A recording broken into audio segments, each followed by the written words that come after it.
अस्सलाम वालेकुम, मेरा नाम है शहला नूरीन और आज हम बात करेंगे कि हक शुफ़ा क्या है, हक शुफ़ा कौन कर सकता है और किन सूरतों में हक शुफ़ा नहीं किया जा सकता। हक शुफ़ा प्रॉपर्टी की सेल की सूरत में जो पतीदारान हैं या खाता शरीक हैं, उनको इन प्रेफरेंस राइट दिया जाता है कि किसी भी दूसरे शख्स की बजाय उनको ये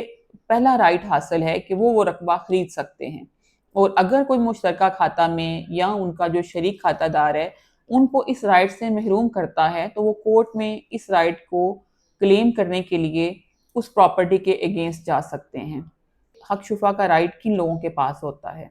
सबसे पहले वो लोग हैं जो मुश्तरका खाते में आपके साथ मालिक हैं। जो रकबा अभी आपका डिवाइड नहीं हुआ, जो आपका खाता मुश्तरका है और मुश्तरका खाते में जितने लोग आपके साथ उस खाते में मालिक हैं, सबसे पहले उनका राइट है और उनको प्रेफ़रेंस दी जाएगी। उसके बाद वो शख्स जिसका आपकी प्रॉपर्टी से मुल्हिका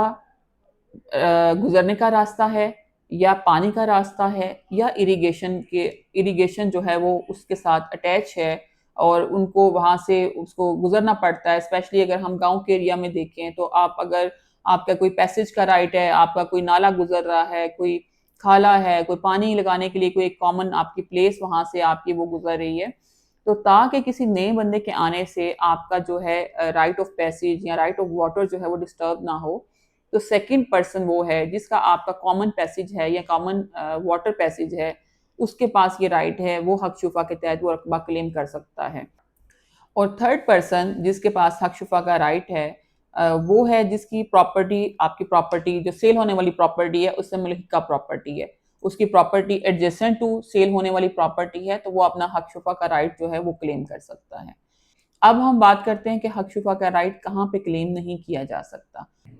हक शुफ़ा का राइट जो है वो बै की सूरत में क्लेम किया जाता है और बै के अलावा अदर तरीकों से अगर रकबा ट्रांसफ़र हो रहा है, जैसे कि इनहेरिटेंस विरासत की सूरत में या कोई बिल है अगर मतवफ़ी की, तो उसकी सूरत में या फिर हिबा की सूरत में अगर रकबा ट्रांसफ़र हो रहा है तो उस पर हक शुफ़ा जो होता है वो हक शुफ़ा का दावा नहीं किया जा सकता।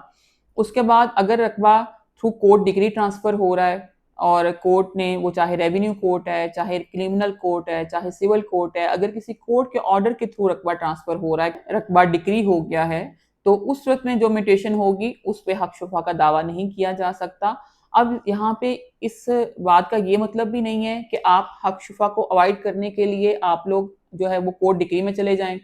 आप लोग जो है उसको एक ये रंग दे लें कि जी हम लोग तो ये स्पेसिफिक परफॉर्मेंस करवाने आए हैं, तो कोर्ट से डिक्री हो जाएगी तो हक शुफ़ा नहीं होगा। तो इस अगर आप जो है लॉ की नज़र में सारी चीज़ें जस्टिफाइड होनी चाहिए। अगर जस्ट प्रोसीजर को बाईपास करने के लिए आप ये अडॉप्ट कर रहे हैं,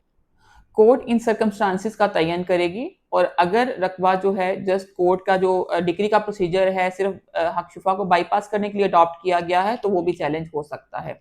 अदरवाइज अगर थ्रू कोर्ट डिक्री कोई इंतकाल हो रहा है तो उस पर हक शुफ़ा का दावा नहीं किया जा सकता। उसके अलावा अगर रकबा किसी और प्रोसेस के थ्रू ट्रांसफ़र हो रहा है, जैसे कि हक महर के तौर पे अगर बीवी के नाम ट्रांसफ़र किया है या फिर बाज़ दफ़ा मर्डर या हर्ट के केसेस में दियत की सूरत में रकबा अगर ट्रांसफ़र किया जा रहा है, तो उस पर हक शुफ़ा का दावा नहीं हो सकता। और सबसे इम्पोर्टेंट है तबादला। अगर तबादला के थ्रू आप रकबा ट्रांसफ़र कर रहे हैं और दोनों पार्टीज़ प्रॉपर्टी के बदले में प्रॉपर्टी एक्सचेंज कर रही हैं, तो उस पर हक शुफ़ा का दावा नहीं किया जा सकता।